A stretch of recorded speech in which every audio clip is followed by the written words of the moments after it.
అధికార పార్టీ ఎమ్మెల్యేగా నియోజకవర్గంలో తన హవాని కొనసాగించారు. 2019లో అనూహ్యంగా తెరపైకి వచ్చి ఎమ్మెల్యే సీటు దక్కించుకుని ఎమ్మెల్యేగా గెలిచి నియోజకవర్గంలో తనదైన ముద్ర వేసుకునే ప్రయత్నము చేశారు. మొన్న జరిగిన ఎన్నికల్లో వైసీపీ పార్టీ అధికారం కోల్పోవడంతో పాటు తాను కూడా గెలవకపోవడంతో నియోజకవర్గానికి దూరమై క్యాడర్ని పట్టించుకోవడం మానేశారు. పవర్లో ఉన్నంతకాలం అట్టహాసంగా నియోజకవర్గంలో వీధి వీధి తిరిగిన ఎమ్మెల్యే ఇప్పుడు కనీసం నియోజకవర్గం వైపు కన్నెత్తి చూడడం లేదు. ఇంతకీ ఎవరా ఎమ్మెల్యే? ఆయన హడావిడి చేసిన నియోజకవర్గం ఏది?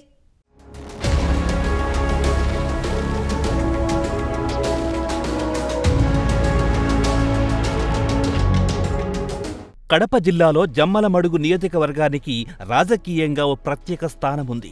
ఫ్యాక్చర్ నియోజకవర్గంగా పేరున్న ఈ నియోజకవర్గంలో ఎమ్మెల్యేగా గెలవడమంటే అంత ఆషామాషి విషయం కాదు. ముఖ్యంగా పొన్నపురెడ్డి, చడిపిరాల కుటుంబాల మధ్య తరాల నుంచి రాజకీయ వైరం నడుస్తోంది. అత్యంత సమస్యాత్మకమైన ప్రాంతం జమ్మలమడుగులో పొన్నపురెడ్డి కుటుంబ ఆధిపత్యానికి సిహెచ్ ఆది నారాయణరెడ్డి చెక్ పెట్టగలిగారు.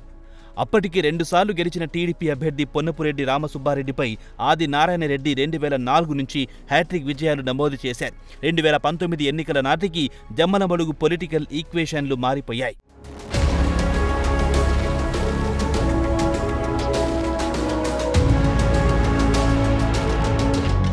2014లో వైసీపీ నుంచి గెలిచి టీడీపీలోకి వచ్చి మంత్రిగా పనిచేసిన ఆది నారాయణరెడ్డి 2019లో కడప టీడీపీ ఎంపీ అభ్యర్థిగా పోటీ చేసి పరాజయం పాలయ్యారు. అటు జమ్మలమడుగులో టీడీపీ ఎమ్మెల్యేగా పోటీ చేసిన రామసుబ్బారెడ్డి సైతం ఓడిపోయారు. ఆ ఎన్నికల్లో వైసీపీ తరఫున పోటీ చేసి అఖండ విజయం సాధించిన డాక్టర్ సుధీర్ రెడ్డి అధికార పార్టీ ఎమ్మెల్యేగా జమ్మలమడుగు నియోజకవర్గంలో తనదైన శైలిలో హవాను కొనసాగిస్తూ వచ్చారు.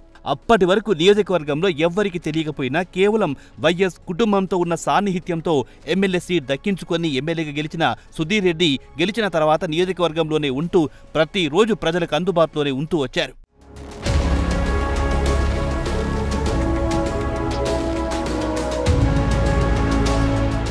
మొన్నటి ఎన్నికల్లో బీజేపీ నుంచి పోటీ చేసిన మాజీ మంత్రి ఆది నారాయణరెడ్డి తిరిగి జమ్మలమడుగులో పాగా వేసి సుధీర్ రెడ్డికి షాక్ ఇచ్చారు. దాంతో ఆ డాక్టర్ జమ్మలమడుగులో కనిపించడమే మానేశారు.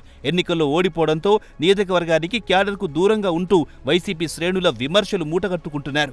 అధికారంలో ఉంటేనే క్యాడర్ గుర్తుకొస్తారా, లేదంటే వారి బాగోగులను కనీసం పట్టించుకోరా అని ఆ పార్టీ నేతలు సుధీర్ రెడ్డిపై మండిపడుతున్నారు. ఎమ్మెల్యేగా గెలిచాక కేవలం తన స్వలాభం కోసం మాత్రమే నియోజకవర్గంలో ఉన్నారని ఇప్పుడు అర్థమవుతోందని స్థానిక క్యాడర్ ఆరోపిస్తోంది.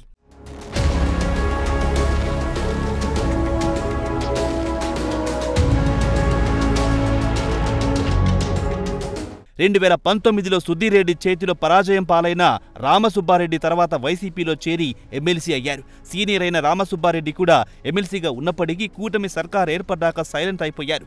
అటు మాజీ ఎమ్మెల్యే, ఇటు సిట్టింగ్ ఎమ్మెల్సీ అందుబాటులో లేకుండా పోవడంతో జమ్మలమడుగు వైసీపీ శ్రేణులకు పెద్ద దిక్కు లేకుండా పోయిందంటున్నారు.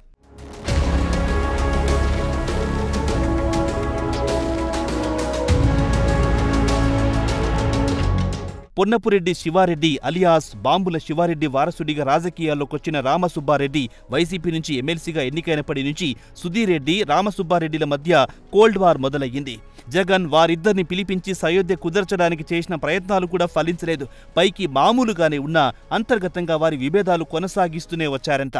ఆ క్రమంలో అటు నియోజకవర్గంలో 2 బలమైన కుటుంబాలకు చెందిన ఎమ్మెల్యే ఆది నారాయణరెడ్డి, ఎమ్మెల్సీ రామసుబ్బారెడ్డిలు ఇద్దరు ప్రత్యర్థులుగా మారడంతో సుధీర్ రెడ్డి అక్కడి నుంచి బిచాణ ఎత్తేశారంటున్నారు. ఏదేమైనా doctor Sudheer Reddy political career 1 time ఎమ్మెల్యేగా ముగిసిపోయినట్లే కనిపిస్తోంది.